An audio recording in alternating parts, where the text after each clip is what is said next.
Hey, Michael, they fly now. To what are you referring, Luke? I'm referring to the new Star Wars mini trailer. Did you say Star Wars? I did, yeah. The new trailer that dropped recently. It's not really a trailer, it's just literally a 30-second clip from the movie, unedited from the final product, or I assume so. And yeah, Stormtroopers can fly now, Michael. Who would have thought it? So why do you think they've introduced this revolutionary piece of technology in so late in the game? I mean, what's next? Are they going to be able to shoot people accurately? It's a very unusual move for a big blockbuster movie to release a 30-second clip like this. You know, I don't find it too funny, the clip. I don't find it entertaining. The question really is, why have they done this? Why have they released this movie? But also this trailer? I don't know, Luke. I need to... I mean, you are the big Hollywood insider that we rely on for this information. Yeah, no. Well, I have a theory, that's it. I have a theory that this movie is 100% definite fact. Yes, a 100% definite fact. This movie is not doing well at all in terms of pre-ticket sales. Oh, yeah. Pre-sale tickets, or whatever the phrase is. Yeah, I think this movie... They've seen the reaction that The Force Awakens got and The Last Jedi got, and they see the comparison to this one, and literally nobody cares. And that's the thing, we are literally less than a month now away from a new Star Wars movie, like the biggest thing in pop culture, and nobody cares. It just shows you how much The Last Jedi has truly fucked things over. Because one of the criticisms we Sorry, Luke, I think, just a moment, but I think what you mean is racist fanboys. Racist fanboys, yes. Yeah. It's fine that you made that mistake. One of the arguments the racist fanboys made, including us, was that it literally killed off any suspense for the 9th episode. And that theory, I think, is bearing out when you see the lack of enthusiasm. And the lack of enthusiasm is the reason why I think they released that 30-second clip from the movie. So there you are. That's my theory on Star Wars and why they released that. And yeah. Well, I'm going to have a lot of fun guessing the box office when we do our review of Star Wars. I've completely forgotten what it's called. What's it called, Luke? The Rise of Skywalker. Yeah, maybe it should be called The Rise of Stormtroopers because they can fly now.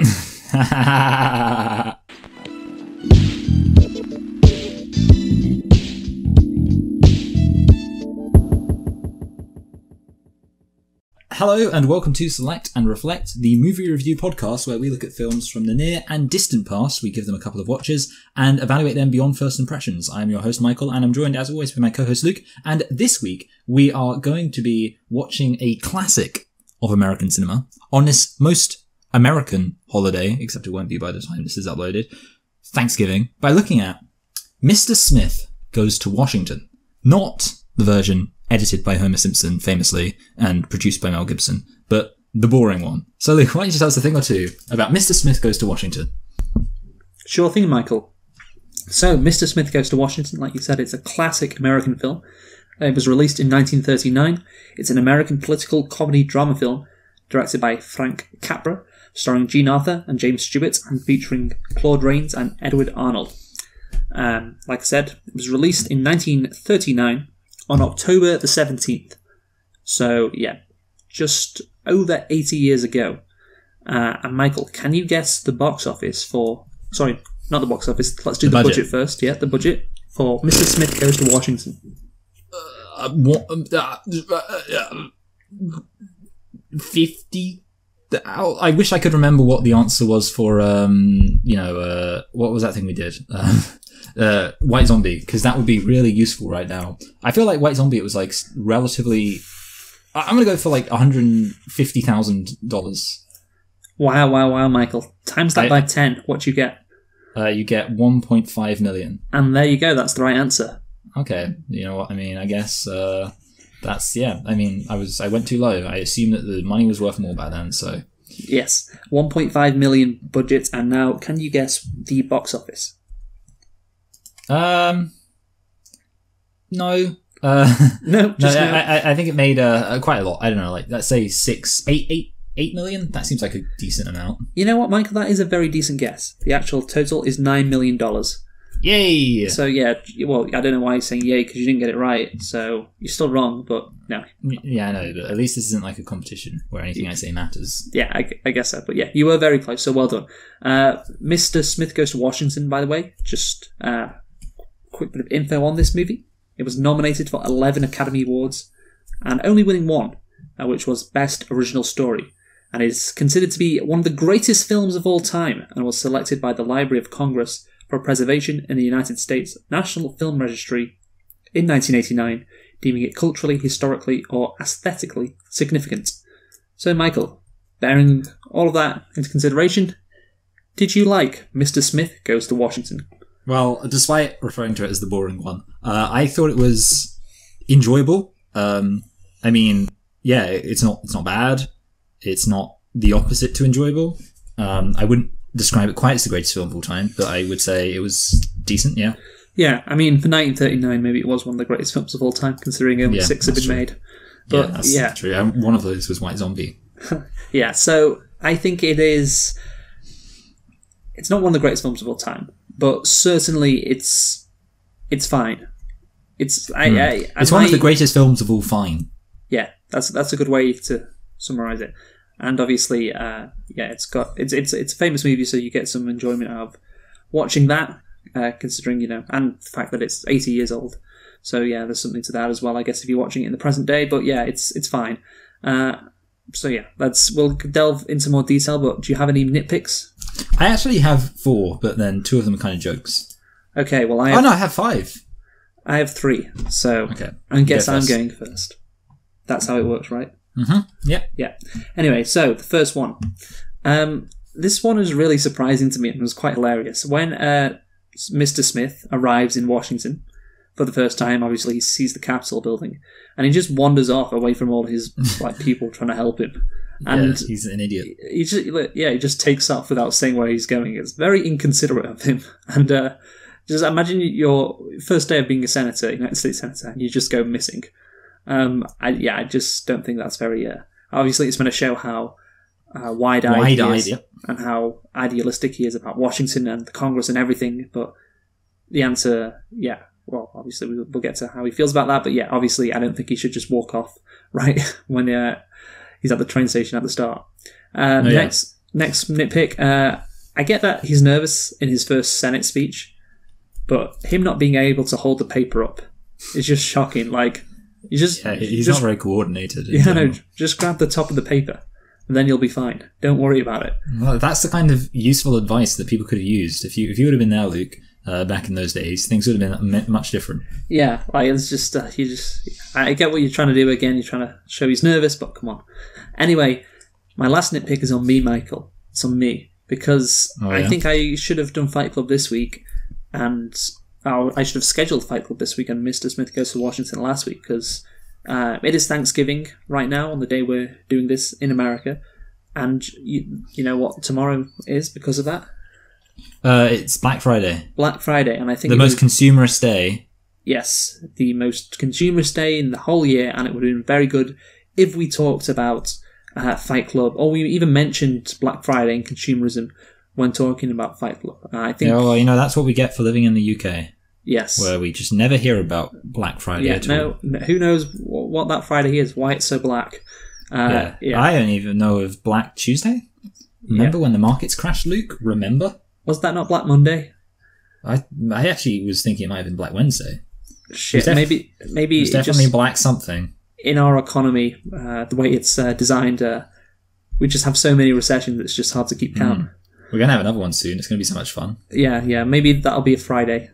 Oh shit! No, we've already got Friday covered. No, yeah, we need more recessions. So they just need to make sure that's all they need to do. It's my new economic theory. Move over Keynes, move over Friedman. My economic theory is have as many financial collapses as you want. They just need to happen on different days of the week so we can cover all of them. Anyway, as for my nitpicks, so number 1, this is my very serious one. Americans don't ride trains. They hate trains because they say, "What's that? A robust public transport network? That's the most un-American thing I've ever heard of." And then they just do donuts in their pickup truck to make their point. So well, Alexandria Ocasio-Cortez, Michael, is looking to change all of that. I know, yeah. The modern Mrs. Smith, Mr. Smith. Oh, yeah. Go on. Yeah. Okay. Yeah, I wasn't going to say anything. So stamps cost money. So all the boys sending in tiny amounts of money are probably spending more on the stamps than they are on the money they're sending in. Because he's like, they're sending like 5p, and I get it. Like, I mean, that's another way. Stamps were like cheap, extremely cheap back in the day. But like, I feel like they only had the penny back then. So I mean, like maybe, and he's like, they'll send in nickels and dimes. So at the best case scenario is that like a stamp costs a penny, which means that they're 10% of the money they're sending in has to go towards actually sending the money in. What they should do, if they weren't idiots, is pool all of their money together and send it in one envelope. Idiots. This is why young men shouldn't be in charge of economics. Ocasio-Cortez should be instead. Agreed. Number 3, I mean, I almost wanted to put this one as a lit pick because I found it so funny. So it's kind of a half lit pick, half nitpick, which is a weird one, but he keeps dropping his hat whenever he talks to, what was her name? Something Payne? Susan Payne. Susan, yeah, whatever. And it's like the first time he does it, like her, and then she calls him on the phone, and he like picks up the phone, and he like almost immediately drops his hat, and I found it so funny, but it's also kind of silly. So that's why, I mean, yeah, I could have put it as a lit pick because of how much it made me laugh, but I put it as a nitpick. Yeah, it's the same thing as my actual 2 nitpicks. It's like, I get what you're going for, but you're taking it too far. Yeah, and these 2 are possibly my most big ones, although I don't really know if I'm wrong about them. If the dam was going up on his property, it wouldn't matter if it was the dam. If the intention of Mr. Smith was to make money by selling off his property, it wouldn't matter that there was a dam going up on it, as opposed to a scout camp. Because this is the argument of the people who are attacking Mr. Smith. They say, he owns this property, and he intended to, and this is like a big one, but I may be wrong, but I feel like I'm right. It sounds like a plot hole rather than a nitpick. Yeah, I guess it is, in a way, but yeah, he intended to make money by owning this piece of land and then having the government purchase this piece of land for his scout camp. But we wanted to build a dam there instead, which would mean the government would also have to purchase land, and he refused to let us build a dam there. That makes no sense. If his plan was to own the land and then get the land bought by the government so he could make money off of it, then if he shows up in Washington and goes, "Hey guys, I've got a plan to build a camp for scouts, and I don't care. I'm just trying to make money off of it, because I'm a sleazy guy." And then someone walks up and goes, "Well, actually, the government was already planning on buying that land to build a dam." Then he'd go, "Yeah, oh, that's cool. That's really convenient. Looks like I didn't even need to become a senator." And I was just sat there like, hold on a minute, like how is it? It doesn't make any sense. Because if their whole argument is, yeah, he's just a sleazy guy who wanted to make money off of this land, then obviously we know that Taylor, I think Taylor's the bad guy, was already planning on making money off that land by having the dam be bought through the property that he owned. And therefore he'd make money off of it. That was his scheme. So if that's his scheme, then it does, yeah, you get what I'm saying, right, Luke? Yeah, no, I get what you're saying, yeah. Yeah, it makes... Sorry, yeah, it sounds more like a plot hole, like I said, because it is... I'm thinking about it, and I can't see any way in which you're wrong. Essentially... Yeah, I don't know, yeah. I think, to be honest, I was almost thinking about maybe, as I was writing, I was thinking, like, maybe this is like such a big thing, I should make it as a big thing. But this final one isn't a very big thing, so basically just that the shifts for the Senate are unnecessarily large, because they say if a majority of senators want, they can compel all senators to enter the building. And obviously the issue is, well, if Mr. Smith is on his own, then he's just one senator. And therefore, he is the majority of senators there, and he can compel everyone to come in. So they say we're going to have a shift where like people come in relays. But then for some reason, when they start the next shift, like 24 senators walk in. And you think you only need like 2 senators there, and then they would form the majority. So they didn't, if they're going to do it in shifts, they didn't need to do it in shifts of like 20s. They could have just done it in shifts of 2s. So, I don't know, yeah. Again, nitpick, but like, if their whole plan was to be like, we don't want to go to the Senate, this guy's being a dickhead, then they could have literally made it so it was just him and 2 other guys, and then he wouldn't be able to compel the rest of the senators to come in, and the other 97 senators could all be, doing their non-participation as a protest. But instead, they're like, oh, well, we'll do it in shifts. Yeah. And like, from towards the end, everyone's there. I don't know. From these last 2 nitpicks, the first one is obviously a plot hole. The second one, it's more of a nitpick. But from both of them, we can conclude that the US Senate doesn't contain the best minds of America in terms of trying to frame Mr. Smith without considering that the argument doesn't make sense. And to be fair, Mr. Smith doesn't pick up on that either.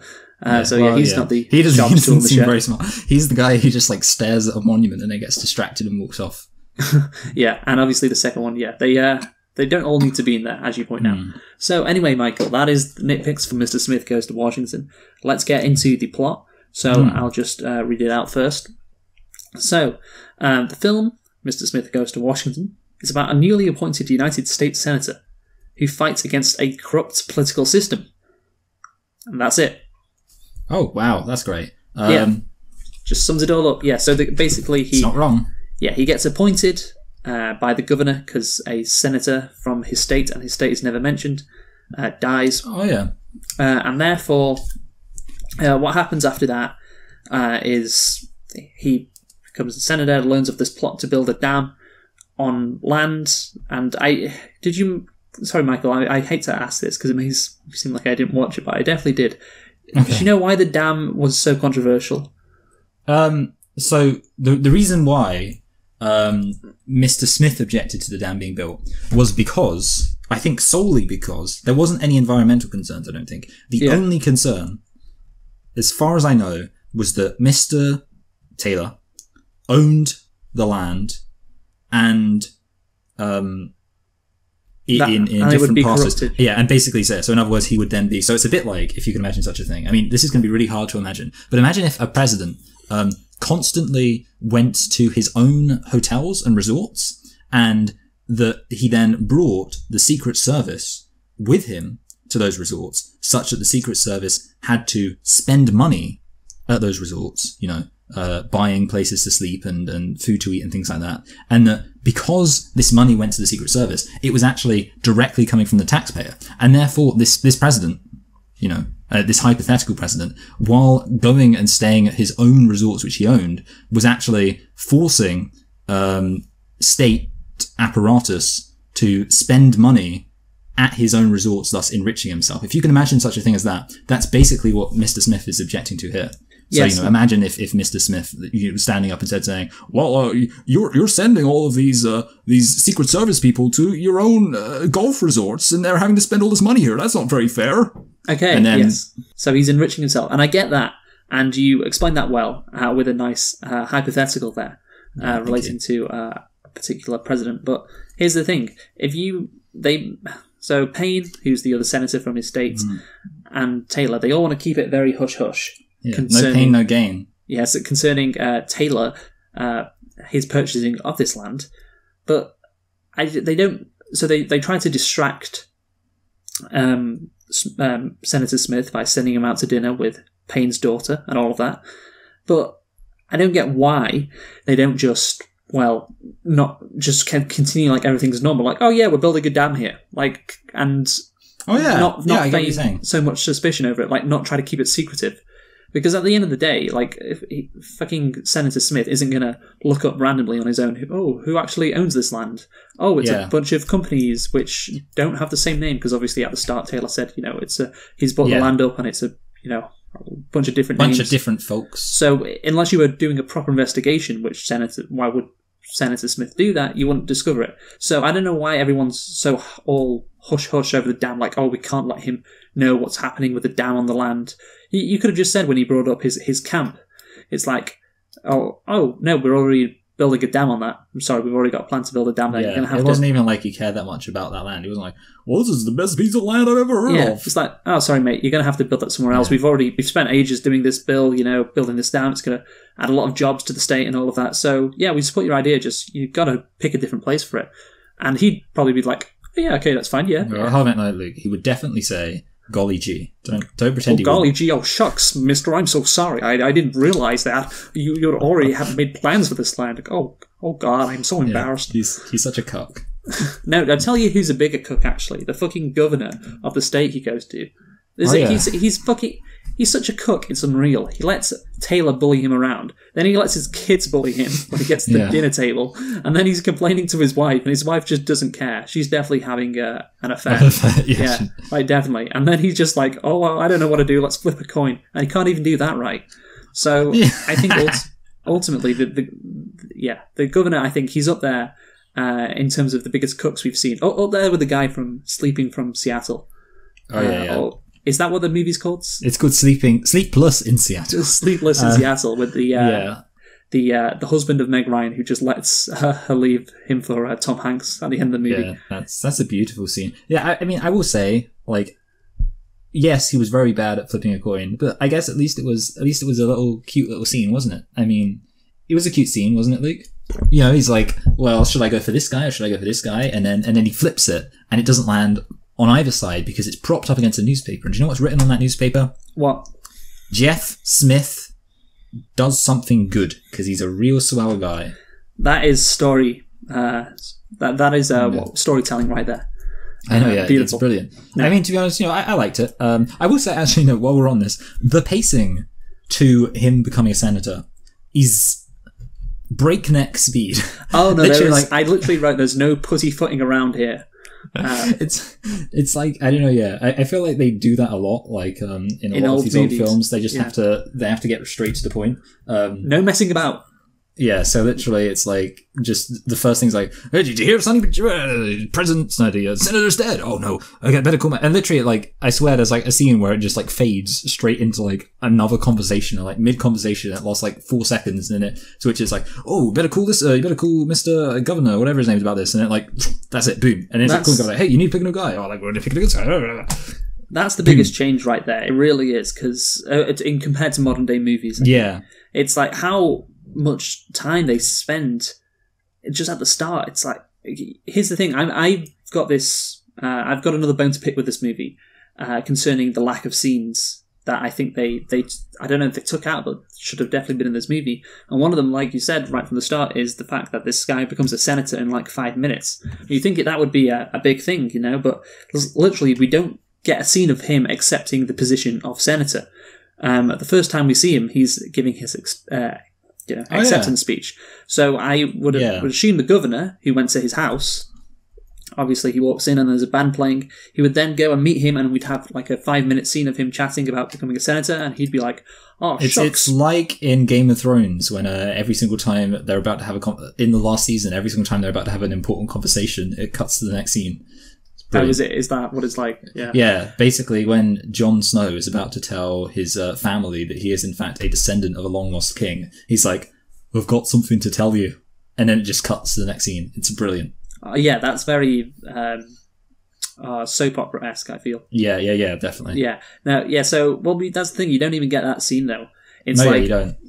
I was expecting him to come in and, like I said before, he'd be like, oh, shucks, I don't know, being a senator, well, that's a mighty big responsibility there. I'm just a boy ranger or whatever he is. But there's none of that. The first time you see him is he's giving that speech, so you don't know who he is at all. It's like, okay, right, we're already at this stage then. That's a real surprise. So yeah, that's another issue I have with this movie. I think we're bringing up a lot of issues here concerning plot holes and just bad structure, I guess. Yeah, structure. Yeah, and the fact that the governor is a massive cook. But yeah, I don't know, maybe some governors are. But also, let's bring up the kids now. Because I had to bring them up. The governor's kids, they're absolutely hilarious. Like, how do you do an old-timey American kid accent, Michael? I feel like it's kind of like, it's like almost, you've got to have that hope there, like, oh, gee, mister, I don't know what I'm going to do. But I don't know, yeah, I mean, it's like... Jefferson Smith, you'll be your senator. But that sounds too... That sounds British, yeah. The thing is, I don't know, I feel like your best bet is to kind of go sort of New York-y, like, hey, I think you really got to do it. I think he's going to be a great guy. He stopped the wildfires all by himself, he did. Cool, blimey, Governor. I've heard about this Jeff guy. I think he's a pretty swell fella. If you know what I'm saying. I think he'd be a right good guy if you just got him in there. I want to know where these kids got this idea from to appoint their fucking boy ranger, or the head of the guys who, the head of this club there that they're in, that literally goes around picking up litter or doing some other stuff. I don't know what Boy Scouts used to do back then, but yeah, whatever they damn well please. Luke. Yeah, they look at that guy and they're like, yeah, he should be the senator. And then they say, parents would listen to the kids. Hold a minute, Luke, but haven't you ever seen that picture of Bernie Sanders picking up litter when he was the mayor of Bloomington or whatever he was the mayor of? Burlington, Michael. Burlington. I don't remember shit. Yeah. No, I want to know where the kids got this idea from. Again, it would be nice if we had a scene where the kids are like talking to each other, like, "Hey, Dad, he's got to pick a senator, and his choice is very popular." Oh, he could literally be you could have a scene introducing like starting at the scout camp, and it could introduce us to Jeff What's-his-face. So, and he'll be like saying, okay guys, so the first thing you gotta do is go to the new, Sounds a bit Jordan Peterson-esque. Okay, guys. First thing you want to do is go clean your room. And then I want you to read a long manifesto about how the wage gap isn't real, and how if there's an International Women's Day, there should be an International Men's Day. I hate to say it, but this first wave feminism they've got around these days, I really don't agree with it. I think they've gotten too far. I preferred the feminism of the Victorian era. Nowadays, it's all crazy. They want votes and things.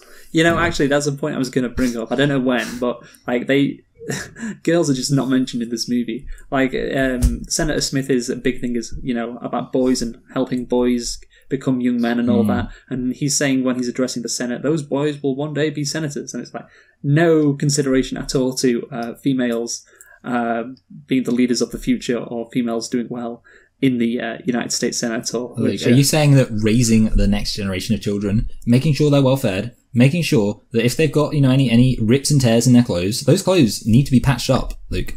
And are you saying that that's not a perfectly legitimate and fulfilling job?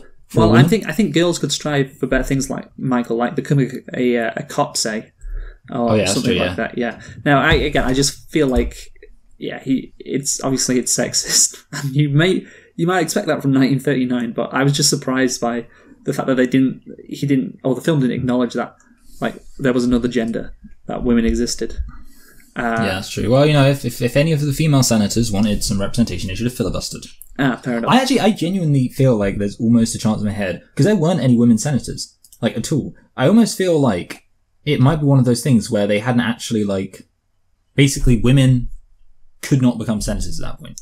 I'm pretty sure they could. Well, the thing is, because I'm just thinking to myself... It was 1919 when they got the right to vote. Yeah, but the thing is, there's often, like... Because, for example, in the UK, it wasn't until 1929, I think, that they could become MPs. So, like, there is, like, a gap between... Like, basically it was, okay, women can pick the men who are in charge, because we're very feminist. And then eventually it was like... So maybe that's what Jeff would have been talking about at his meeting. It would have gone... Okay, guys, the real problem is that these women, they got the vote, but now they actually want to become senators. Which, now, I'm actually looking... how many female lobster senators are there? I'm actually looking, Michael, at this on Google. The first woman who served as a US senator was Rebecca Latimer Felton, who represented Georgia for a single day in 1922. And the first woman elected to the Senate was Hattie Caraway from Arkansas in 1932. So, like, there is a very... I don't know what happened to Hattie Caraway, whether she would have still been in the Senate in 39, because obviously they have 6-year terms, but there is a good chance that while that movie was being released, there was actually a female senator in the Senate, but there wasn't a single female senator in the actual Senate in the movie. That's true, yeah. So, I don't know when I was going to bring it up, but I thought I might, because it was just, like, it's quite funny how he just didn't acknowledge at all that there was women existed and women could become senators and things like that. But anyway, I think we should get on to the actual point of this movie, Michael, and talking about the actual narrative. Oh, actually, no, I want to say something else. When we were talking about, seeing as we were talking about the craziness of the beginning, also it ends so abruptly as well. Like, I mean, it's not as bad because it's kind of like, the point of the film is over, but it's like so weird because nowadays usually you have kind of like the ending of the film or like the ending of the story, and then there's usually kind of like a cinematic epilogue. So it's like, you reach the end of the story, but then there's usually like a little other thing that happens. Like it gets some time to wind down. Like maybe you'd have a scene of, Mr. Smith at his office saying like, this has certainly been an eventful first couple of weeks I've been working here. And she'd go, hey, you did a good job, but maybe you should have a break. Maybe we should go out to dinner sometime. And then they'd walk off. Like, you'd get like a scene where nothing really happens that matters, but it's just there. But instead in this thing, it's like, yeah, he did it. And then end. You're like, wow. Yeah, I was going to bring that up later as well. It's like when he comes and then he doesn't even want to cuddle afterwards. Okay. Like you said, there's no scene, I wrote this down, there's no end scene where Smith has won. Basically, there's no scene of him just reflecting on what's happened to him, which you would assume would be the case, because, like you said, it just ends kind of abruptly. There's no scene of him meeting with Miss Payne, which is obviously Senator Payne's daughter, and it would have been nice, I think, also when he's confronting Payne about the dam, to see that conversation start, because obviously that's a big conversation central to the movie. It's instead we're just thrust right into the argument between the two. It would be nice if we had some build up there. So that's a few scenes I think were missing or not done properly as well. So, I agree. Yeah. Idiots. Anyway, yes. So we should get onto now the main narrative thrust of this movie, which is essentially, it's David versus Goliath. Essentially, as one of the reporters said, little guy up against the might of the U.S. Senate, but he's got the truth on his side. He's got the citizens on his side. He's got justice on his side, etc., etc. There ain't no justice, just us. It's a very simple premise, I feel like. This one guy is taking on the big corrupt organization and he's going to make it right. It's an easy thing to write, I guess. It's an easy thing to enjoy because, you're cheering on this guy who's going against the big baddies in the US Senate and, I don't know, what would you have to say about that, Michael? The thrust, because it is quite simple, but then again, it works. It's kind of crazy how evil the Senate guys are, because obviously, bad guys are. The bit where they crash into those kids truck was just crazy, just out of nowhere. But I don't know, they were pretty mad back in the day. That's true. Yeah, I wouldn't put it. You read some of the stories of what went down. Union busting. I want some. We can't bust heads like we used to, but we can stop them in other ways, like telling stories that don't go anywhere. Such as that time I went to Shelbyville to get an onion. I can't remember what it was, but remember that? That's from... Anyway, more importantly, I think it is a really good, a really good story. I think it's a good kind of basis for a story. I liked the kind of fact there's a redemption arc. You get this guy, Payne, who apparently he was a friend with Jeff's dad, and Jeff's dad was a really honorable guy who'd always stand up for the right thing. And then, Mr. Senator guy, Payne, who we already know is corrupt, is basically your dad, he died fighting for a lost cause, and, sometimes you just can't win. And you kind of get this sense of, Payne, he wants to be a good guy, but he's said to himself, well, you know what? Other people have fought this fight, and they've lost, so I'm done fighting it. I'm not going to sacrifice myself for this. And then, of course, at the end, when he sees how willing Mr. Jeff Bezos is to fight for what he believes in. Is that his name? Yeah. Actually, I did have a serious criticism. Why does Jeff Smith at no point start reading I Do Not Like Green Eggs and Ham to his children? You remember that, yeah. I was thinking about that the whole time. I was watching the filibuster and I was like, it's such a fun thing that they have. You know what he did today or yesterday? Confessed to being Zodiac Killer. No, he didn't. He tweeted about Chick-fil-A and how they've stopped donating to bigoted organisations and saying it's basically they've betrayed America or something. I don't know, some bullshit like that. It's mental. Our politics is kind of mental at the moment. But yeah, that's true. So's theirs. But anyway, I did like the character of crazy. Payne. Yeah, I did like the character of Payne, and again, I do think it is Citizen Kane-esque. Think about a guy very idealistic, and he smashes up his room. Yeah, smashes up his room. Yeah, then comes into a situation, and just the establishment, the organization, just grinds all the idealism out of him. Yeah, and he just becomes a perfect politician. It's like Donald Trump. He came in really wanting to make some change, really wanting to stand up for the little guy, and then he just gave in to the corruption. It's a real tragedy. No, you know what, actually, it is like, I wouldn't say that's the case for Trump, but I will say it is like another American president. Oh, Bozo, who, and it's kind of, maybe it's good that we did it this week, because I was thinking about Obama when his big thing where he said, Bernie Sanders, more like crappy craptors. Yeah, so obviously in this movie, Payne, he's very idealistic. He fights for the little guy. He says, the only cause worth standing up for is one you're going to lose or something. They said a lost cause is the only cause worth standing up for. Yeah, that's it. A very scrappy attitude, and very, we'll stand up to those bullies kind of mentality. Yeah. And I was thinking about that when considering Barack Obama, who obviously 2008 this incredible campaign, ran a very progressive campaign in terms of, well, maybe not progressive is the right word, but kind of anti-establishment campaign, I guess. Yeah, it's like Vince Carter once said. No, not Vince Carter. Vince Carter. Sorry, I was thinking. I always get Vince Staples and Vince Carter confused. Oh, right. It's like Vince Staples once said: "The only president who ever made a difference in the hood was dead and green." Yes, no, that's very good, very very good. Obama basically. Well, what was his phrase? Like, yes, we can. Yeah, yes, we can. And the audacity of hope. The audacity, more like the of audacity hope. of nope.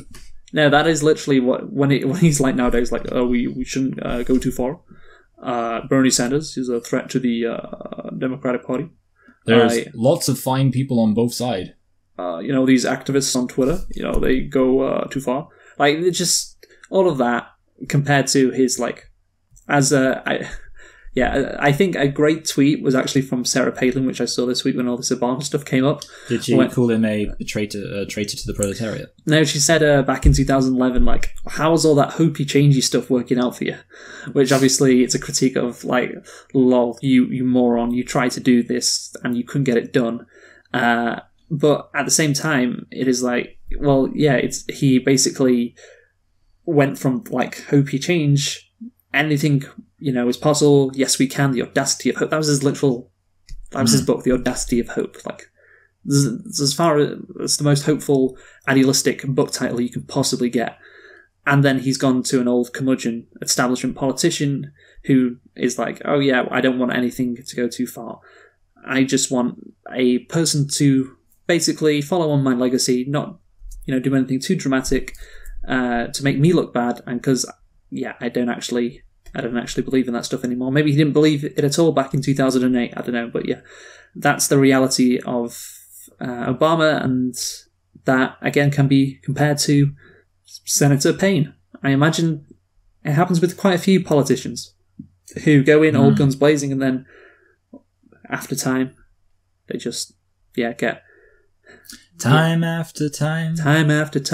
Eventually, the systems of power that are designed to do exactly what they do, which is take any person who is an outsider and gradually move them into the fold, like Senator Payne has done in this movie. So yeah, I like the character. I think it's a cliche, I guess. Citizen Kane, basically that's the cliche, but of course Citizen Kane came after this movie. So Citizen Kane was 41, I think. This movie, obviously 39. So yeah, I did like that setup. I do think actually the movie, even though I said before it's quite a simple premise, this good guys taking on the big bad world of the US Senate, they do set up the dynamics very well. Actually, I feel like in the first part with like who's in charge, the different motivations of the senator. Senator Payne, what he's looking for in his next stage of his career. I do think they all set it up quite well. And so, I'll just give the movie credit for that as well. No, yeah, you're right. I think you do kind of get a sense of like the different people and different motivations. I mean, also actually the other thing we should talk about is Clarissa. Clarissa, yes, the other character with a character arc, Yeah, so she I guess what's different about her is she's kind of presented as never really having had hope in a way, because she's basically like, oh, I've been in the city all my life, I've never really gone out and seen the great outdoors. And that basically the implication is she was like born into the sort of fray of things, never into really the tunnel, as she says. Never really. Oh yeah. She's because what's his face has this line about how you should look at everything like you've just come out of a tunnel, and he's like, yes. What do you think about your life, bro? And she says, well, I feel like maybe I've been in a tunnel my whole life. Yes, which is so true. We all need to live as if we've just come out of a tunnel.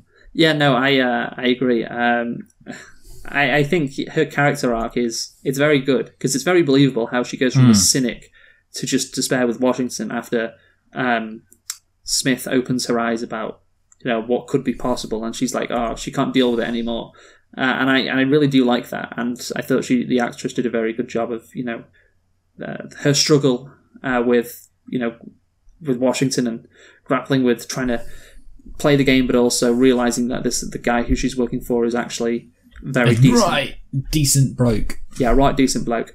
And yeah, she can't have it on her conscience as she quits. But the issue I have with her is she comes back in the end of the movie. That should have been a nitpick. How does she know that he's at the Lincoln Monument? Maybe she just assumed he would be when she gives him. You can always find people at Lincoln Monument if they're idealistic. Yes, exactly. Yes, that or the Washington Monument, or nowadays the MLK statue as well.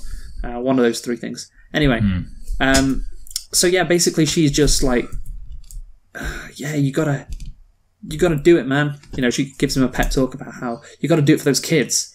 And it is quite a jump in her character, because she is like... I do think it... She leaves her office sobbing, and then all of a sudden she's back, and she's very motivated. Yeah, I think she's going a bit too far there with that jump. Yeah, you sound just like Obama. You know, aren't you going a bit too far? You know, are you sure you don't want to maybe consider the benefits of giving into the establishment? If you like your establishment, you can keep them. That's funny. But yeah, I agree. And I think the thing is, what we've kind of said quite consistently is that there is a way in which this film feels a bit rushed. Like, it doesn't take its time with things. And obviously we say, you know, it doesn't take its time with the beginning, it doesn't take its time with the end. And indeed, I think it's true to say it doesn't take its time with a lot of the character kind of changes. What's weird is that sometimes this film does go at a pretty ambling pace. And it's quite good during those moments. Like the, you know, scenes of them working out how they're going to do the bill, or the scenes of what's-her-face, Clarissa, talking to that kind of random guy. You know, they have their little moments, but then the moment where they kind of actually change as characters is almost brushed over and like just speeds by. So, you know, it would have benefited them, I think, if it would have behooved them to take a bit more of a leisurely pace for the big moments. Yes, no, I agree. I think there's this scene which Saunders is talking to her would-be husband, and they're drinking, and you know, she's saying, "Yeah, I'll marry you." That was a great story, by the way. Really got invested in that, and it goes on for like 5 minutes, and I'm like, you could have probably cut this down to like 2 minutes. You really didn't need this to go on this long. It's not the two most important characters, probably. Like, Saunders is probably the fourth. Maybe he was like a character. famous guy. Who knows? Maybe he was the Rodney Dangerfield of his day. Oh, he needed to be in the movie somewhere. Yeah, but so people were like, oh wow, that guy's going to be in it. That's crazy. Yeah, I was just thinking, like, why is this long scene in this movie? They could have cut this down and added some far more important scenes, as we discussed previously. So yeah, it is quite weird, this movie. Sometimes, like you say, it goes at an ambling pace, but sometimes it's like, well, how do we get to here all of a sudden? So Capri, not the best job when it comes to scene structure, I guess. Anyway, Michael, I want to talk about now the ending of the movie. Yeah, that's fine. I'll let you. So, Mr. Smith got a bunch of letters. Yeah. Sorry, I thought you said something. I said goes to Washington. Yeah, he does, yeah. He gets a bunch of letters from the public saying, "You're corrupt, you should stand down." Obviously, those are revealed to be fake, as... You know, oh, what a surprise. But anyway, then he faints on the floor, which is a great move, by the way. Yeah, and then someone stands up and says, "I believe the senator has yielded the floor." And then he stands up and goes, "Yield this, Paine." Yeah, I think, you should...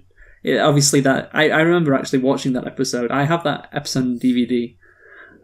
It's season 12, I think. Yeah, it's one of the good episodes from the...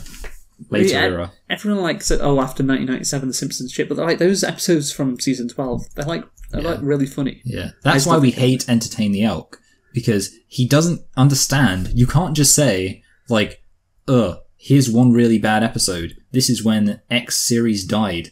Like he literally said. He said, he made a video called "The Day Game of Thrones Died." I've got a personal vendetta against this one person. No, we've talked about him before. He's a moron. Yeah. He made a video called "The Day Game of Thrones Died," and essentially, literally, apparently, "The Day Game of Thrones Died" was the penultimate episode. The day Game of Thrones died would be when Benioff and Weiss discovered that George R.R. Martin hadn't written any more books. Exactly. Yeah. Like literally, he's like, if I had to pick a time when Game of Thrones died, it would be the 5th episode of the 8th season. So it's like, okay, so you're saying like it was literally fine until like the last minute. That's stupid. Not very, but anyway. Benioff and Weiss, by the way, they are the writers. Yeah, I did get that right. Yeah, you did. Yeah, Cool. I would say that it probably died at the end of season 6 when Cersei blows up the set. But of course, you already knew that, didn't you, Luke? I already knew that. Yeah, I know so much about a show which I have never watched. It's great. It's kind of like how I feel about Indiana Jones and the Temple of the Crystal Skull. Never seen it. You've never seen that? Oh Nope. God! What a great We're movie. gonna have. Well, I'm assuming we're gonna be reviewing it at some point, surely. Yeah, no, the race relations of that movie really hold up. I think we should now talk. Well, no, we'll talk about the ending, aren't we? And obviously, Smith faints, and then, which I think was totally out of left field. I don't know about you, but Senator Payne goes to shoot himself in the head, which is just like, okay, right, fine. That's the thing. He does a really good job throughout the movie. The character of like his struggle between, I really don't want to let this kid down. I have that piece of humanity in me, but also I want to be president. And it's really well done. It's really well played out how torn he is throughout this movie. And he really does hate doing what he does, but he's like, no, I've got to suck it up. I've got to be president. And then he walks out of the room when he faints, and then he just decides to shoot himself. I was like, what? Really? Like, that's maybe one scene where he's just talking to somebody and just discussing how much he's fucked up his whole life, and then he tries to shoot himself. I think that did seem like a bit of a jump out of left field, to be honest. Yeah, a bit crazy. Yeah, I know, it definitely a bit crazy. But yeah, I think the ending, the whole thing, very dramatic. I was wondering when he was filibustering for like the 10th time. Obviously in the movie it's boring, but watching it was a bit boring as well. It's like, okay, is this going to go somewhere now? We get it, he's filibustering. Can we have some actual thing take place in the story? Maybe it goes on a bit too long, but yeah, we do get a nice ending, which I think did. The ending did. It didn't go too far, because I think, to be honest, they may have gone too far in a few places. It may have gone too far. I didn't, because I have no problem with Payne shooting himself, but if he just like kind of went, something else was in between that. He's just talking to one of his friends, like I said before, he makes that decision. But yeah, I think overall, it's dramatic, but I think the drama fit in with the whole movie. I agree. So yeah, you like the ending as well? Yeah. I mean, obviously, like we've said, I think it could have afforded to be maybe a bit better structured, but the principle of the ending, as you might say, not me, was in the right place. So well done them. Well done then, yes. So, I think that's all we have to say about on the plot, really. Actually, no, sorry, one more thing. One more thing. When he starts just punching everybody in the face, what do you think about that, Luke? I was going to bring that up later. Oh, okay. Yeah, I was going to bring it up later when we're talking about... what is our next topic, by the way, Michael? Because I think... next topic is the message, I think. The message. Or did you want to... Let's talk about actually how this movie views America. All right, okay, yeah. So you had a point on this. So basically, this film, it's... The idea behind it seems to be like, hey, if you believe in America, then... You will be this great guy. And the central thing that gets it for me is that one of the things that's stressed, especially at the beginning, is how much this guy knows about American history. So guys like when they get off of the bus or something, it's like, I never even knew there was so much history in this country. And the idea is that because he knows so much about American history, that's why he has these values. And it got me thinking about first of all, the fact there is this American exceptionalism, and it's something which I think underpins this film, where it's like, America is the one. That from this? Yes, the one country where anyone can be free, where anyone can stand up for their own rights, where no matter who you are, if you're just a little guy, you can take on the big guy, because that's what we think of when we think about America. Definitely. The poor, marginalized communities have power. That's really what I think of. That's the paradox of the American dream. That's the phrase, the American dream, but it is literally, I think, the country in the developed world which you are least likely to accomplish the American dream. It's just crazy. There's a good quote by Al Murray. He says, "We don't have a dream in England because we're awake." Yeah, well, it's kind of true. It's like we don't really need to dream dream about this stuff. It's like, we can do it. I mean, not as much as like in previous decades, but certainly in countries which have a lot of social mobility, like Scandinavian countries.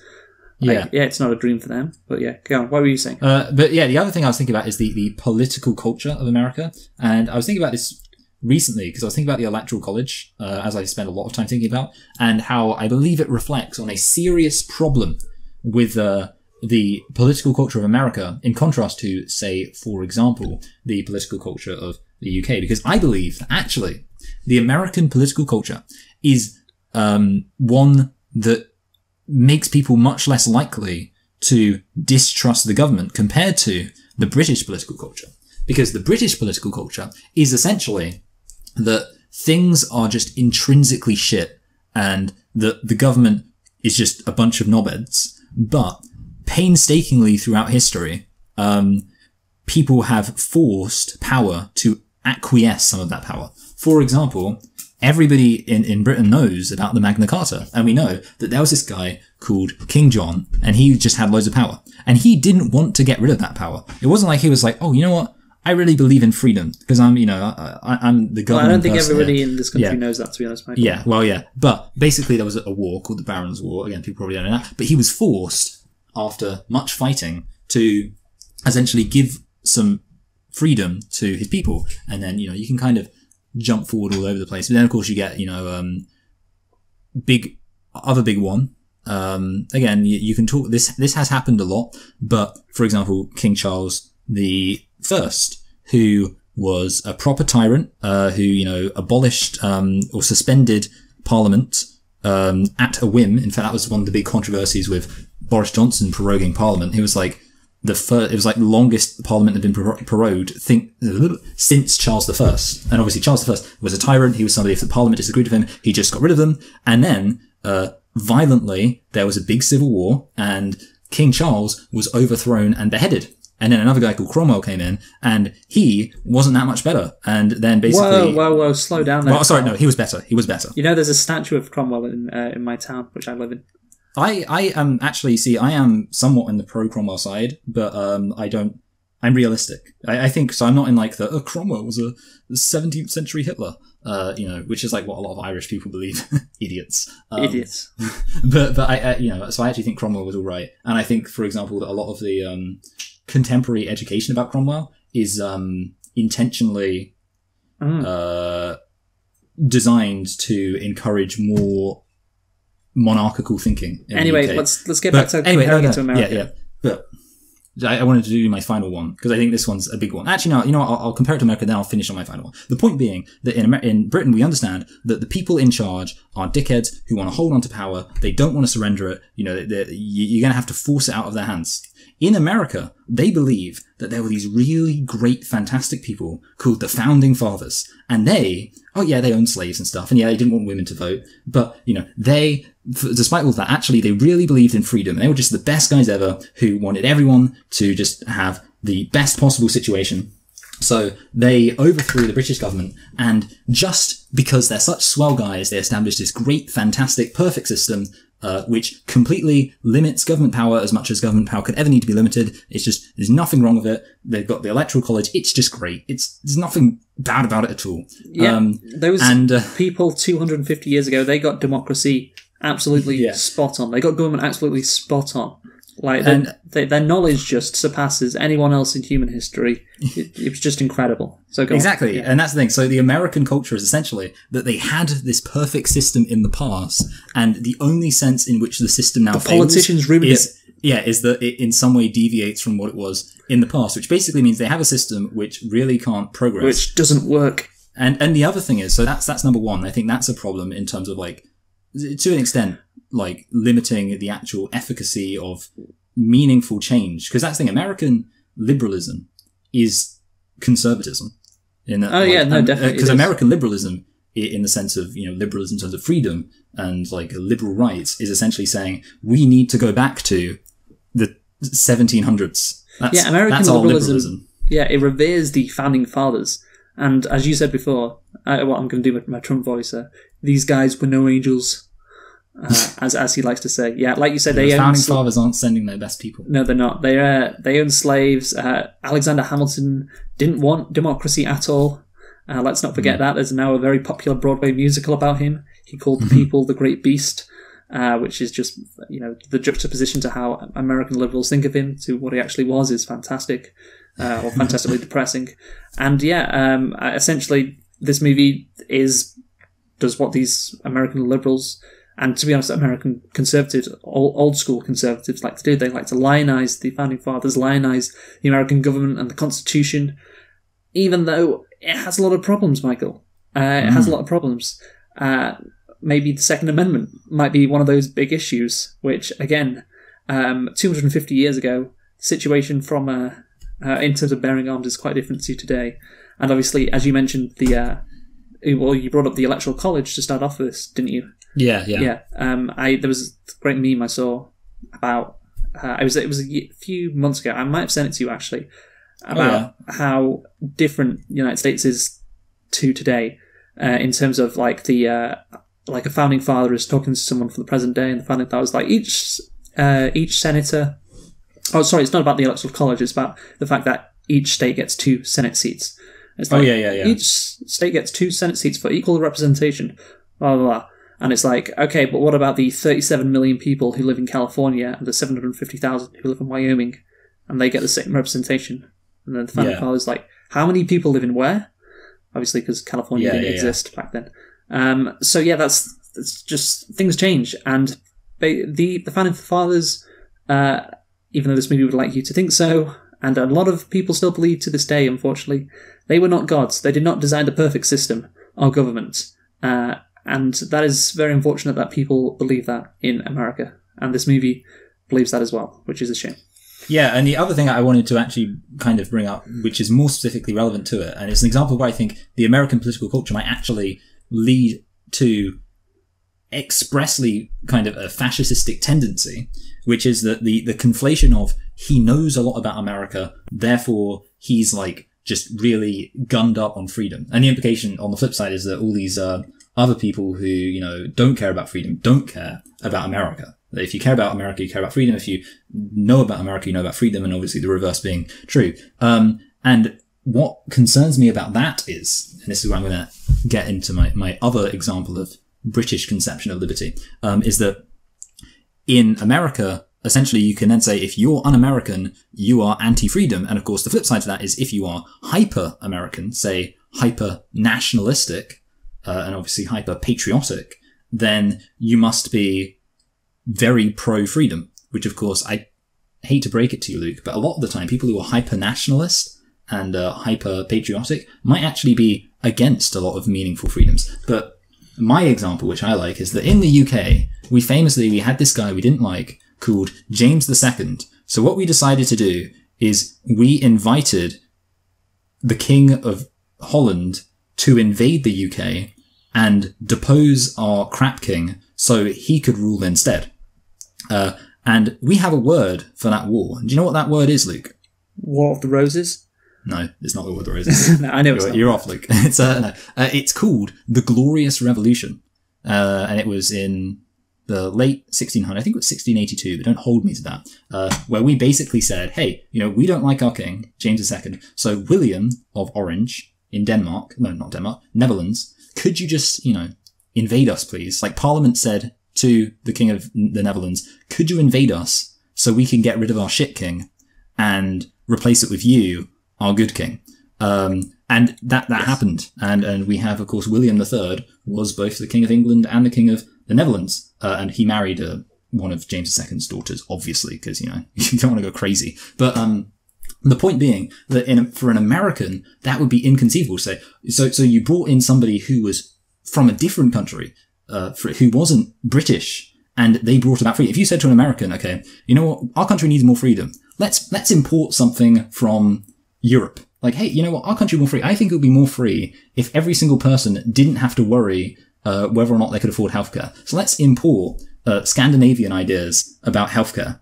And, or, you know, I think people would be more free if women were free to get pregnant and were guaranteed a certain degree of maternity leave by law instead of being guaranteed literally 0 weeks of maternity leave as they are, you know. So let's import that from Europe. People go, no, you can't import freedom. America is where freedom is made. Freedom in America is only exported, never imported. And of course, it shows the difference between obviously in the UK, and because we have this idea of, hey, you know what? the people who rule us, they aren't some great, fantastic people, and they never were. There was never a point where Britain had these fantastic, wonderful rulers who set down this perfect list of, constitution of all the great things. So instead, we're like, hey, we don't like this bloody English king we've got. He's shit. Let's just invite in the Dutch king.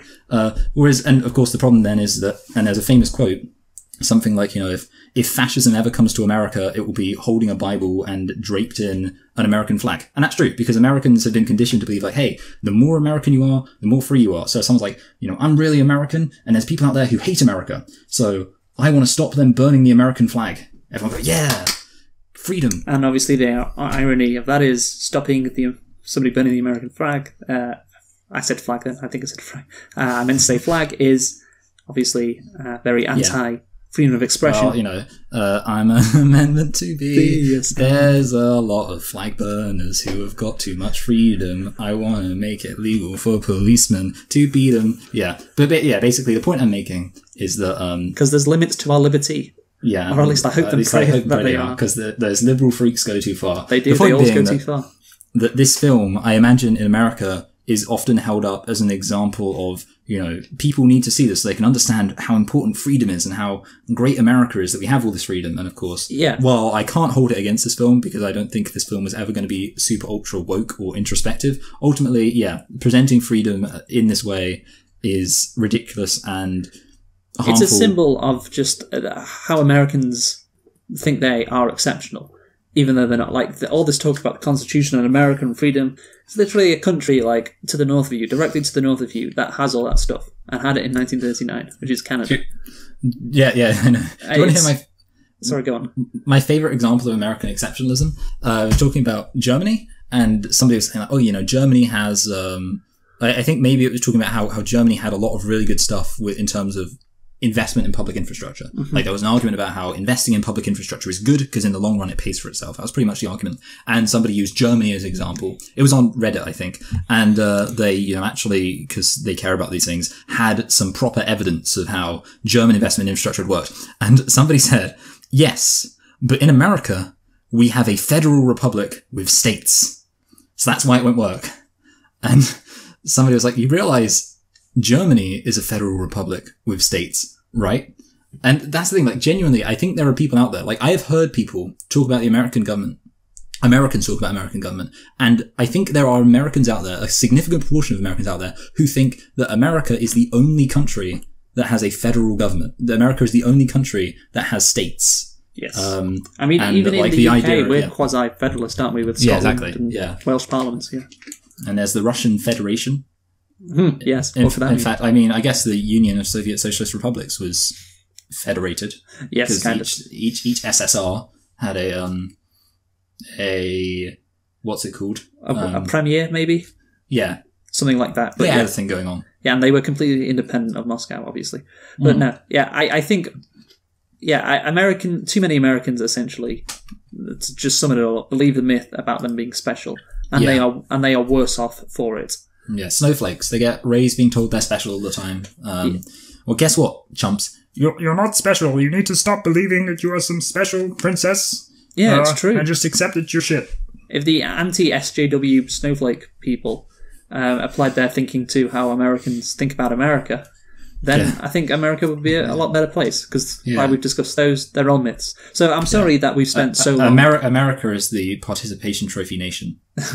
Sorry we've spent too long basically hammering America, but it's not our fault. It's like, if you think you're so special, then why don't you come fight us about it? Yeah, come fight us. Actually, don't do that, because you'll probably win. But, well, I don't know. I mean, maybe if just one of them comes fight us, and like, we're two people, so I can kneel behind them and you can push them over. Okay, yeah, it's a classic move. As Jeff Daniels said in that classic speech from the newsroom, one of the greatest shows ever to grace television. Yeah, about how 180 countries have freedom.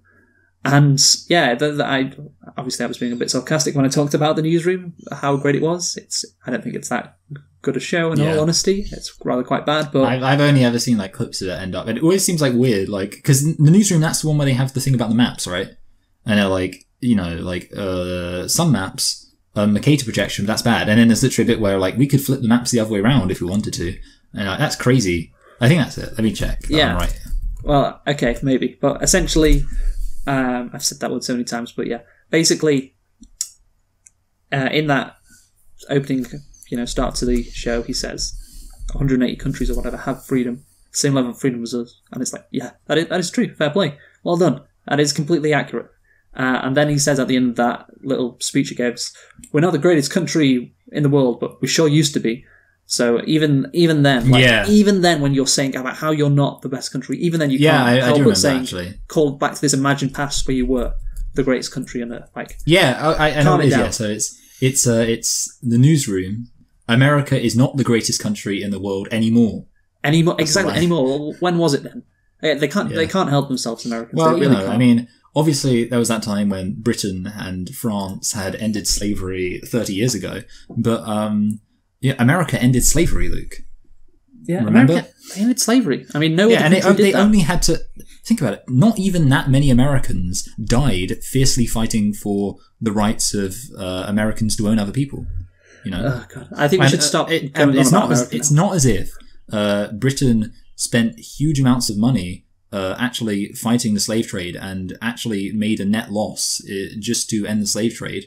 Oh yeah, okay. To be fair, I mean, we should say Britain is also not great, especially not recently. We're definitely not great. No. To be honest, though, you could say that a lot of why we're bad is like just because basically the Anglosphere just really needs to sort itself out. You got Australia. I mean, we're not great, are we? But America copied our worst traits. That's true, yeah. And Canada's doing okay, apart from the middle bit. Like the middle bit is just crazy. So anyway. I think we've torn into America and this movie's message about American exceptionalism quite a bit in this. I just flashed back to remember reading Newt Gingrich's biography back in 2012 because do my A levels doing stuff about US politics. Wow, what did they subject you to in A level? Yeah, I read a fair few things in A level, but I like to think they were pretty essential texts. Basically, you were busy reading Newt Gingrich's biography. I remember it because he started off talking about a quote from Obama, and Obama was like, "I believe in American exceptionalism the same way a French person would believe in French exceptionalism, or a German person would believe in German exceptionalism, and stuff like that." And I was like, "Okay, yeah, fine, whatever." And then that wasn't good enough for Newt Gingrich. It wasn't good enough at all. He just tore into him. So yeah, that was that's another example of that. But anyway, let's move on, I guess, to, we've just been talking about the message of this movie, but I want to talk about now, Michael, about how this message is applied to real life. Yes. So here's the thing. Senator Smith, Jefferson Smith, in this movie, he's a do-gooder, obviously. But the problem with him, and this is completely my opinion, obviously, he's the exactly kind of person who fails in real life. The do-gooder, the kind of let's just beat him by as Michelle Obama. His attitude is the one from Michelle Obama in 2016, which obviously I think has been mocked since then. It's like when they go low, we go high. We go high. Yeah, which is completely the wrong attitude if you're trying to win a fight. It's unfortunate, but that is the reality. So that is one instance where I disagree with this movie's ideals being applied to real life. Another problem, and this is, I think, my real problem with the essence of this movie. It's like this guy gets, he's meant to be completely no flaws, right? Everything is virtuous about him. Okay. Yeah. So you'd assume he's like the perfect politician because of that. Yeah, but he's not. But he's not. He's not the perfect politician because of that.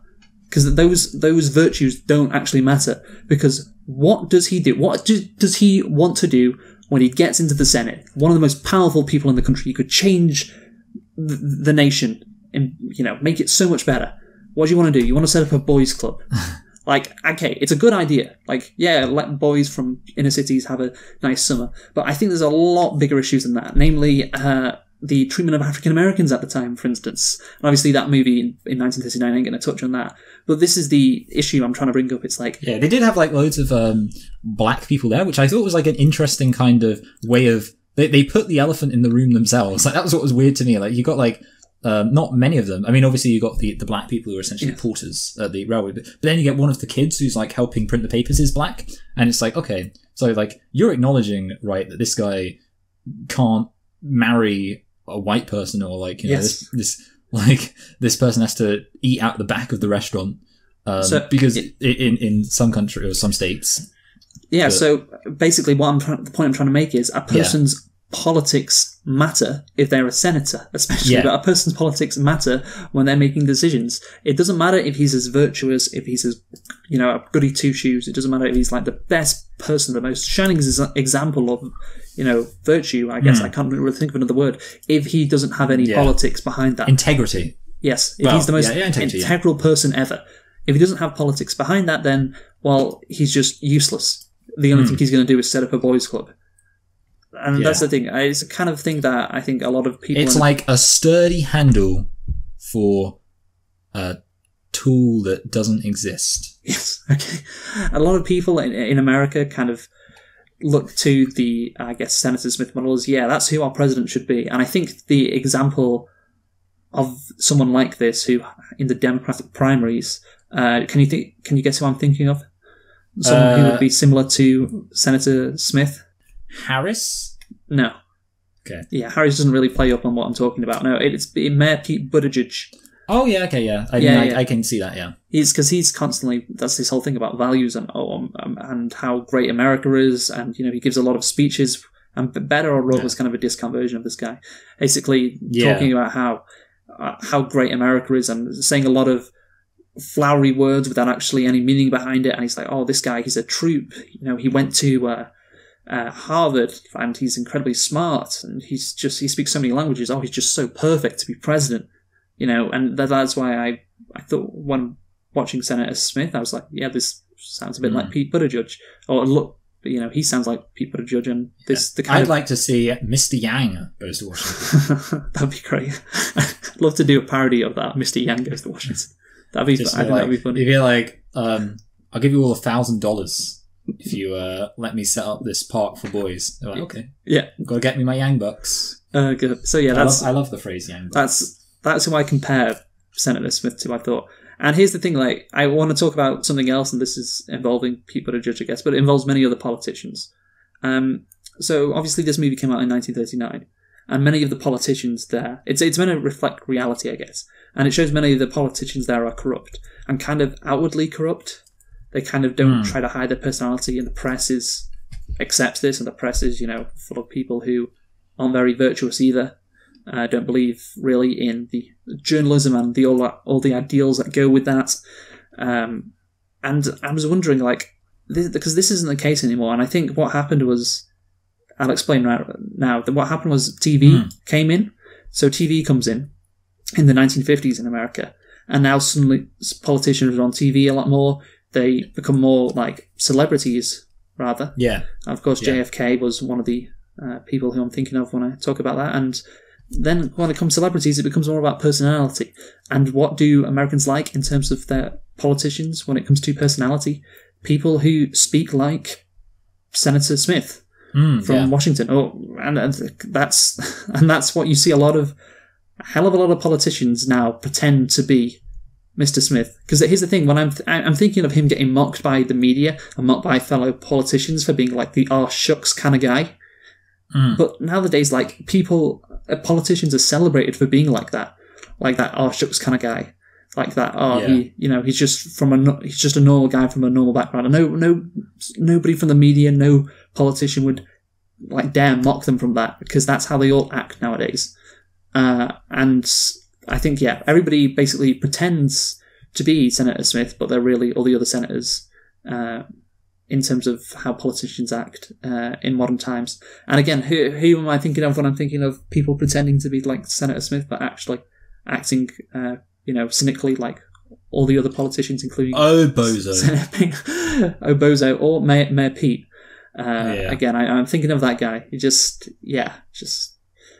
he's so virtuous. He's so good on the outside, but on the inside, but on the inside, he's gay, isn't he? On the inside, he's gay. Yes.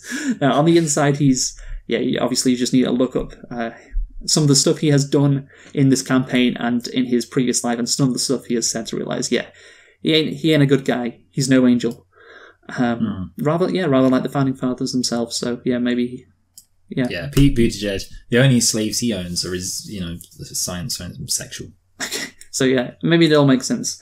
But yeah, so I just thought that's how this movie and the movie's ideals are applied to real life.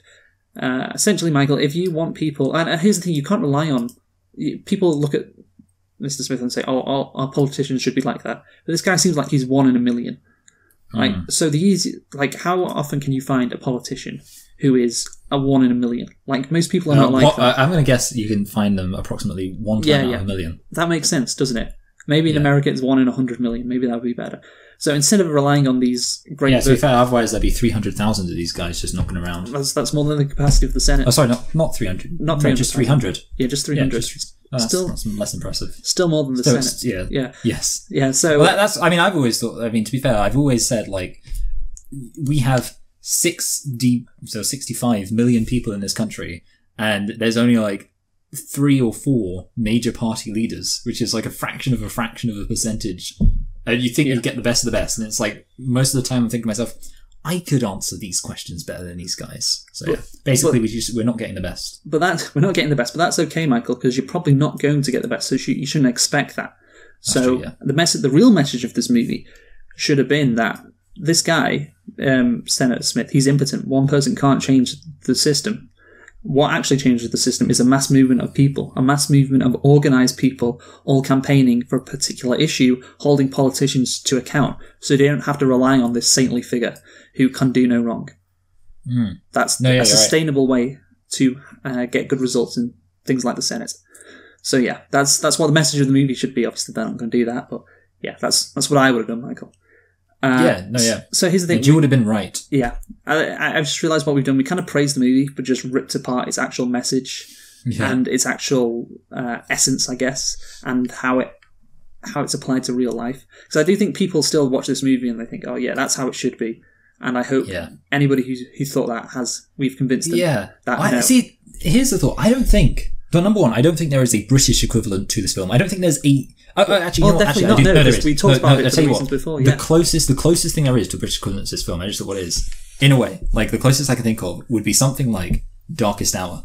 Like, I think the closest you get, and again, it's not really an accurate comparison at all. No, because it's specifically about war. Yeah. And also, I think it's specifically about kind of Churchill as an actual person rather than, obviously, Mr. Smith, who's supposed to be the everyman. Exactly. So yeah, I think that's like the closest I can think of in terms of like being about a particular guy who goes in and like fixes things. But even then, that's miles off. And apart from that, I don't think there is a single other society that would produce this idea of, this great guy who's a real, like embodies just our culture and our nation is just going to come in there and he's just going to be perfect. Yeah. No, it is completely unrealistic. And it is a myth. Like, this whole thing is built on a myth. And it's, like we said before, the American people are worse off because of this myth. I truly believe that. So yes, that is unfortunate. But anyway, Michael, before we end, you got anything else to say, by the way, before I just tell you the Let me just double check. I haven't got anything.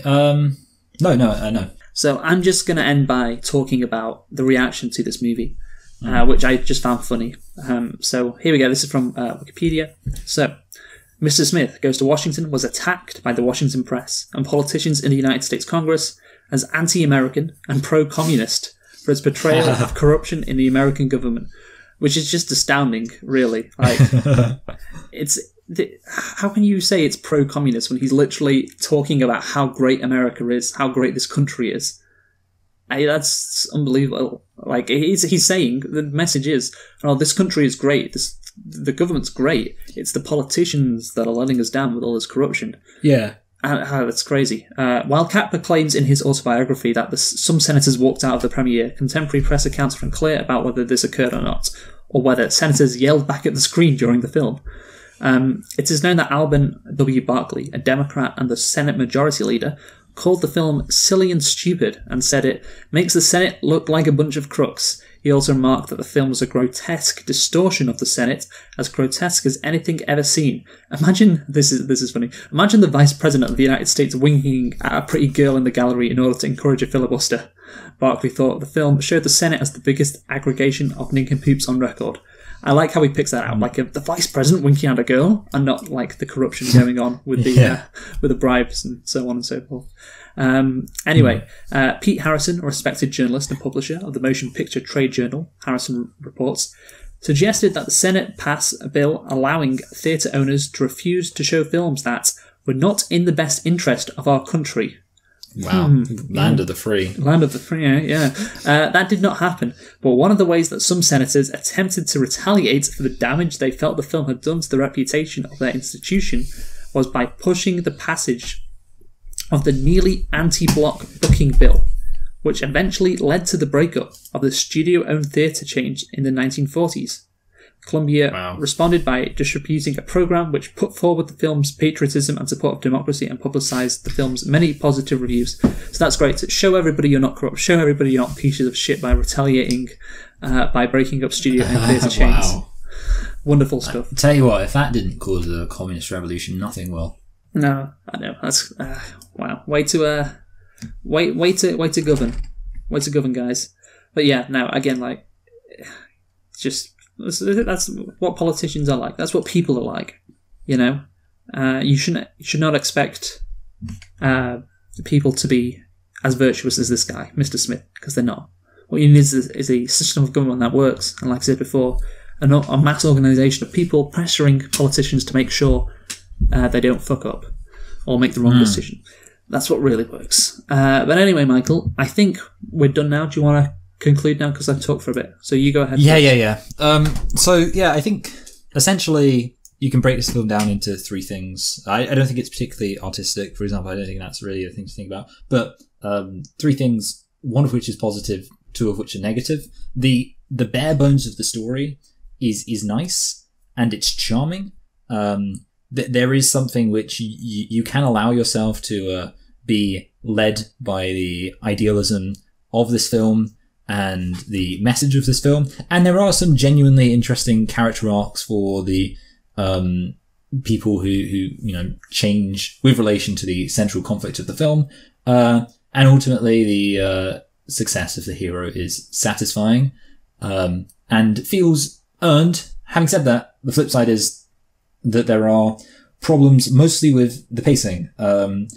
I think the slower scenes worked out all right. I think the dialogue was okay and it was generally quite charming.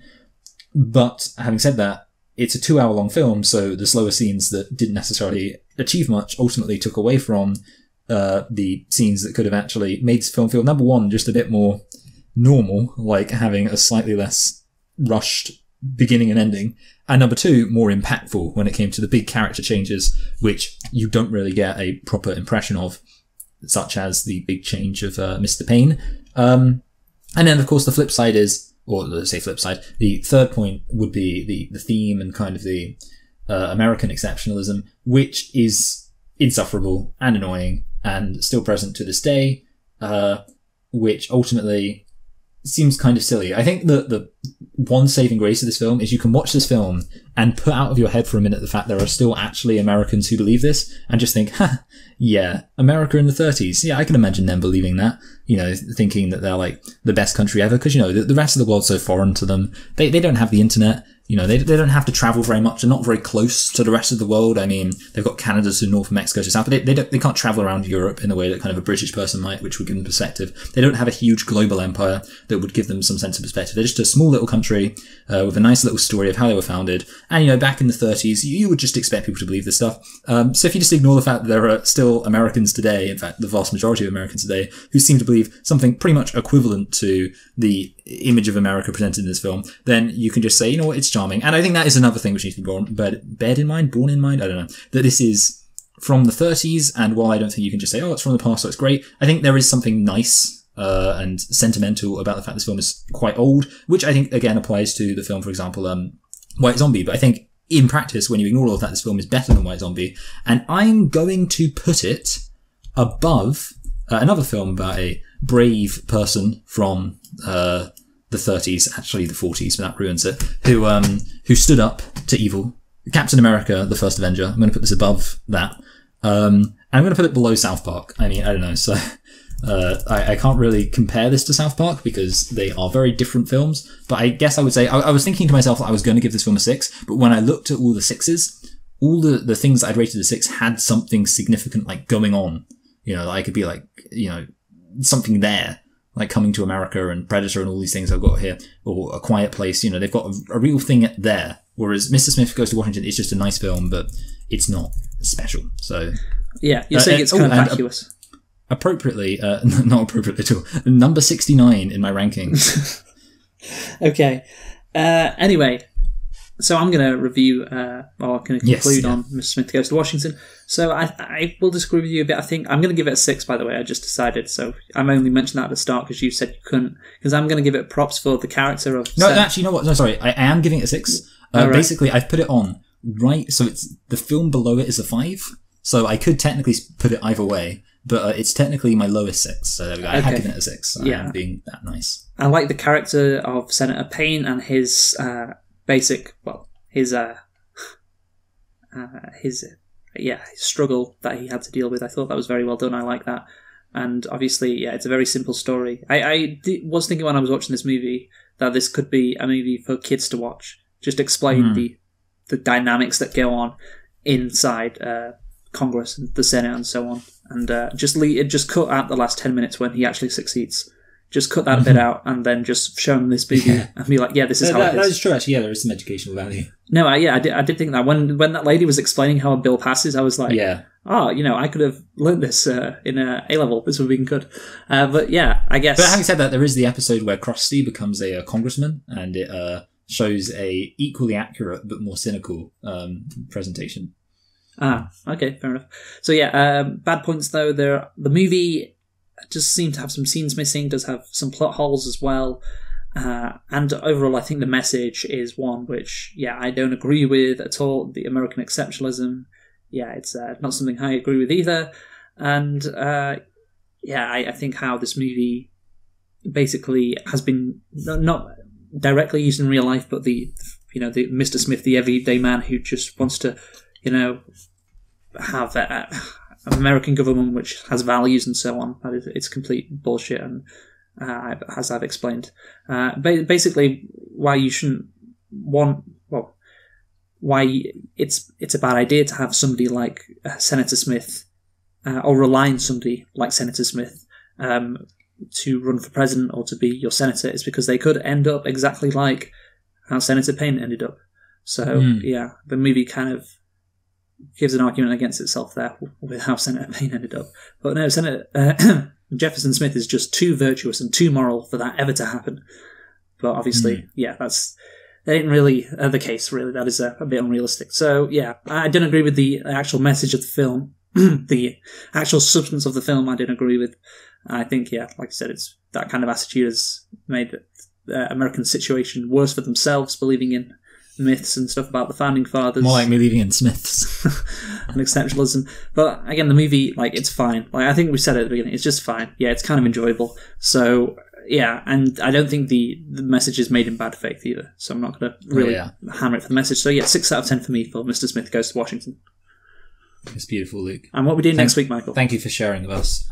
If I'm not mistaken, we're doing, I had it in my head, but Jumanji, that was it, yeah. Jumanji, Welcome to the Jungle. Yeah, so we're doing the remake, Jumanji, Welcome to the Jungle, of course, to celebrate the release of Jumanji, Welcome to I don't know, what's the second one called? Is it called Tumanji? Yeah, I don't know. I just put Jumanji 3. Because it is actually the third Jumanji, because obviously... Because it's a soft reboot, I guess. Yeah. Anyway, Michael, so on to receipts now. Frozen 2. I feel like you're right about this one. Well, I don't know about that, Michael. What did you guess? I can't. Usually I just trust you too. I feel like I went too low. You said 78. Oh, yeah? I said 83. Oh, yeah, okay, so we were both pretty... We were pretty close, and the answer is... 76. 76. The critical consensus is Frozen 2 can't quite recapture the show-stopping feel of its predecessor, but it remains a dazzling adventure into the unknown. So why is it only 76? For fuck's sake, man. The audience score is 93. The critics don't know anything, Michael. That's what I say. Nah, to be fair, well, congratulations on your win. You take that one. You were actually a bit too high, funnily enough. Yeah, it's crazy. Yes. So anyway... We have been selecting and reflecting on Mr. Smith Goes to Washington because of the fact that it's been 80 years since it came out. And I think, it's obviously one of the most famous movies in American history, but yes, perhaps that's part of the problem. Join us next week for Jumanji, Welcome to the Jungle. Who have you been, Michael? I've been Michael. And I've been Luke. Thank you for listening, and goodbye. Goodbye.